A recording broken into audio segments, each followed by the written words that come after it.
The Galactic Federation had long dismissed humanity as a primitive species, barely scratching the surface of the cosmos.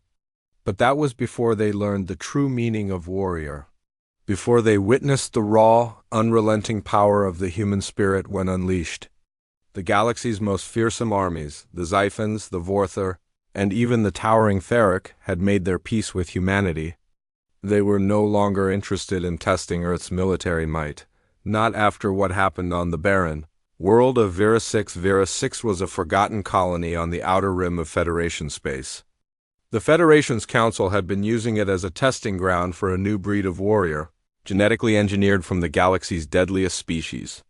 The soldiers, part alien, part machine, were built for one purpose: to dominate. When word of a human deployment reached the council, it was met with ridicule. What could they possibly bring to the table? One of the Xiphon generals had scoffed. "We'll crush them in minutes." But no one could have predicted what would happen next. Elizabeth and Evan stood at the edge of the battlefield, the cold wind biting at their faces. The landscape around them was bleak, an expanse of jagged rocks and dust, the remnants of a civilization long since lost. The Federation's warriors were already in formation on the opposite side, their mechanical armor gleaming under the dim light of Ver 6's twin moons. The Federation commanders had expected a show of strength, a flash of terror when they revealed their creations. What they hadn't expected was the quiet resolve of the humans standing before them. "Ready?" Evan asked, his voice calm but his gaze locked on the enemy forces. Elizabeth didn't answer immediately. She scanned the field, her mind calculating. "Let's show them what it means to challenge humanity." Her fingers tightened around the grip of her weapon, the same one she had used in a dozen battles before. It was a simple, human-made rifle, but it had been adapted with technology stolen from alien invaders. It was a weapon that would bring the deadliest of foes to their knees. Beside her, Evan was already in motion, his movements almost imperceptible but fluid, like a predator preparing to strike. The human soldiers behind them, known as the vanguards, stood in perfect formation, every one of them a seasoned veteran. And yet, their reputation as humanity's most elite force meant little to the alien soldiers on the other side. The alien soldiers had been bred for war, perfected in laboratories. They were stronger than any creature the galaxy had ever seen. And yet, they had underestimated the one thing that had made humanity so dangerous: adaptability. The vanguards had been called upon to execute a mission unlike any before.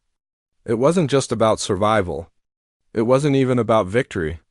It was about proving to the galaxy that humanity, despite its short history and seeming fragility, could stand toe-to-toe with the galaxy's greatest warlords. The battle began with a low hum, a signal that echoed across the battlefield. The Federation soldiers moved as one, a terrifying force of precision and power. The first wave, a squad of Vorthar hybrids, charged toward the human lines. Weapons blazing, Elizabeth raised her rifle and fired. In an instant, one of the Vorthar fell, its body crumpling under the impact of a round infused with alien technology.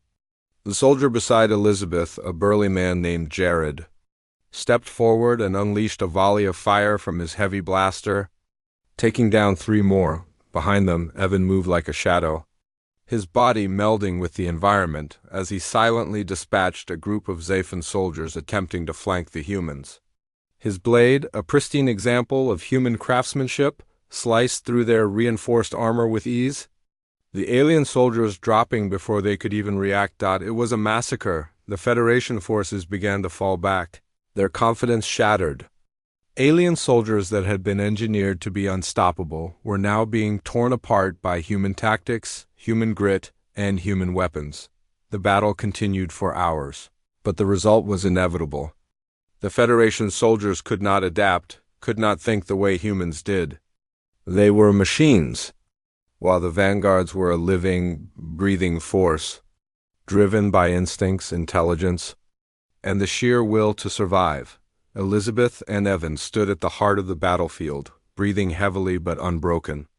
The moonlight cast long shadows across the wreckage of the alien forces, their bodies littering the terrain. "Think they'll ever challenge us again?" Elizabeth asked, lowering her rifle and looking at Evan. Evan shrugged, wiping the blood from his blade. Probably. But now they know. They've learned the lesson. The Federation's council gathered in their war room, watching the carnage unfold on the screens before them. The Federation's finest forces, soldiers of every known race, warriors bred to perfection, had been overwhelmed by the humans. Impossible, one of the generals muttered, staring at the footage of Elizabeth and Evan leading their forces to victory. They should have fallen by now. They didn't, said a cold voice from the corner of the room. It was the Federation's supreme commander, a creature more machine than alien. This is what happens when you underestimate the humans. Weeks later, the Federation called for a ceasefire. They sent a representative to Earth, hoping to broker a peace deal. Elizabeth and Evan, along with a handful of their most trusted soldiers, were present at the negotiations. The alien representatives were silent. Humbled by the events that had transpired, humanity's warriors are unlike anything we've encountered, one of the Xiphon commanders finally admitted, his voice laced with frustration. We will not challenge them again. Elizabeth's eyes narrowed, but her voice remained steady. You didn't just challenge us. You thought you could replace us. You thought your creations were superior. They are, the representative argued weakly, but not when faced with human ingenuity. Evan crossed his arms, a small smile playing at the corner of his mouth. You've just learned what everyone else has been too scared to admit: humanity is the galaxy's greatest weapon. And with that, the Federation came to terms with humanity's place in the stars. From that day forward, no one dared challenge the deadly units of Earth's finest warriors. The universe had learned a lesson. Never, ever underestimate humanity. End.